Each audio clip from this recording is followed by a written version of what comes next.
Hello, everybody. My name is Joel Filderman, and welcome to the Dog Trainers Connection. I'm not a dog trainer, but this person is, and he's who we're going to talk to today, and that's Steve Diller. And Steve is one of our forum panelists, and we're going to discuss a topic just he and I today. And the topic that we're going to discuss is what do you need to teach your clients to train dogs? Because as a trainer, you train dogs, but as a client, the client trains dogs too. So how do you teach clients to train their dogs, Steve? Well, I teach my clients basically the elements of teaching. Teaching dogs isn't so different than teaching kids or another adult. If you have a job and they bring somebody new in, they say, take this person around and teach them the ropes. Well, that's basically what has to happen when you walk into the home of a client, whether they've never had a dog in their whole life or they've had many dogs in their lives. You've got to come in and teach them elements of teaching, learning. So there's some theory involved. That's the knowledge part of the job. I mean, the dog training job requires both knowledge and skills because, in the words of Bob Bailey, the famous psychologist slash chicken trainer, dog training is a mechanical situation. You know, it requires hands-on skills. You can be pretty bright, have read everything, watched every video, but you also need to have some skills. Your client's going to need to know, well, how do I respond to this behavior or that behavior? There's typically a standard set of things.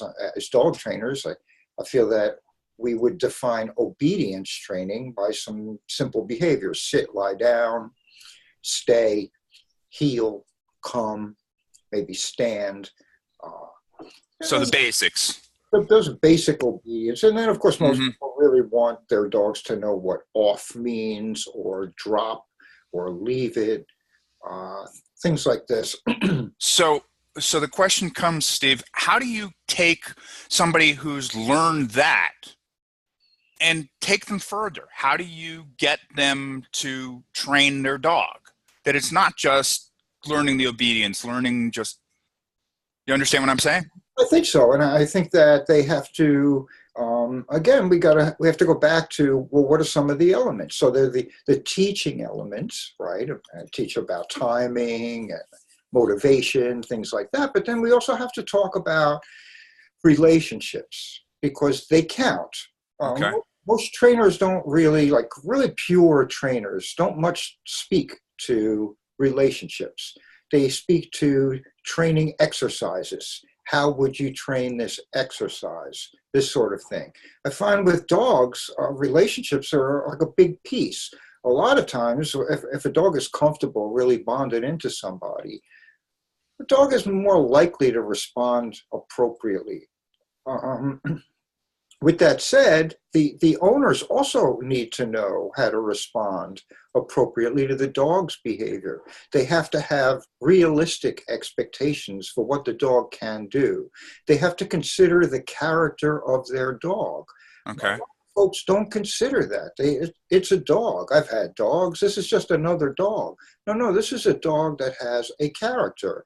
And maybe this dog's character is nowhere near aligned with your last dog's character.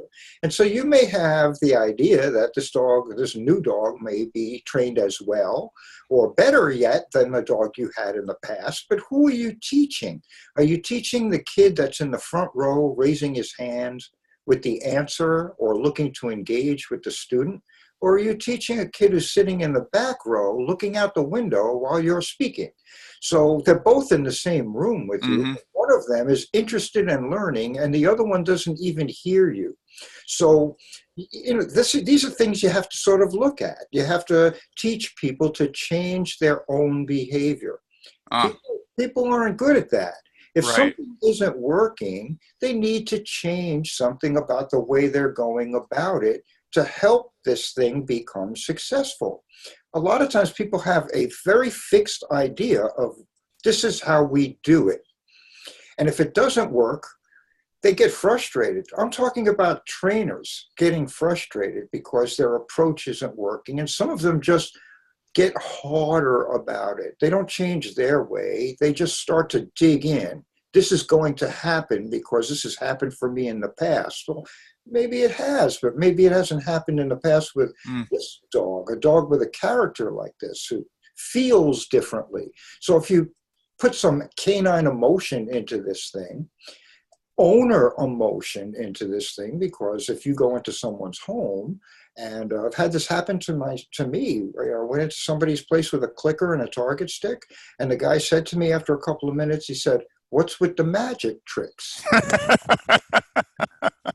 And I said, "Sir, I'm sort of like acclimating your dog to positive reinforcement as a marker or tied to a food source, and this sort of thing." Right.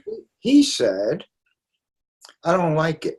I paid you to train my dog. Where's the choke collar?" he asked. Right. I was like, "But I don't really want to use that, sir, because the dog doesn't understand, what's expected. I'd like to teach the dog first what's expected before we ever worry about any kind of corrections." Well, he was a construction guy, and I was starting to feel like I was going to be buried in about 8 feet of cement if I didn't start to comply a little bit. So, I broke out the leash and the collar, and but I can do that because I've got a touch, and I'm not going to hurt the dog with this. My concern, of course, using that strategy is this guy is likely to misuse the equipment. I'm looking at the dog. I get a feel for the dog's character. I don't see that this particular case where this dog was going to excel with this leash collar deal. Just didn't see at this time. It wasn't the right thing to do. Right. I had a client who had an idea, and he was, as he said, "I'm paying. Right. I don't like this magic stuff. What's with that stick? That magic stick."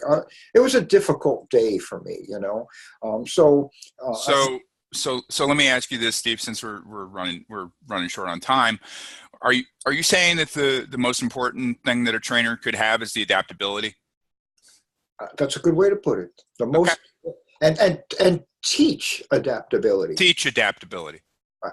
So that your client actually sees how the animal feels, and they're going to respond to how the animal feels differently. So you and I might look at an animal, will have some feeling for how that animal is moving through. Is it anxious? Is it friendly and well-adjusted, balanced?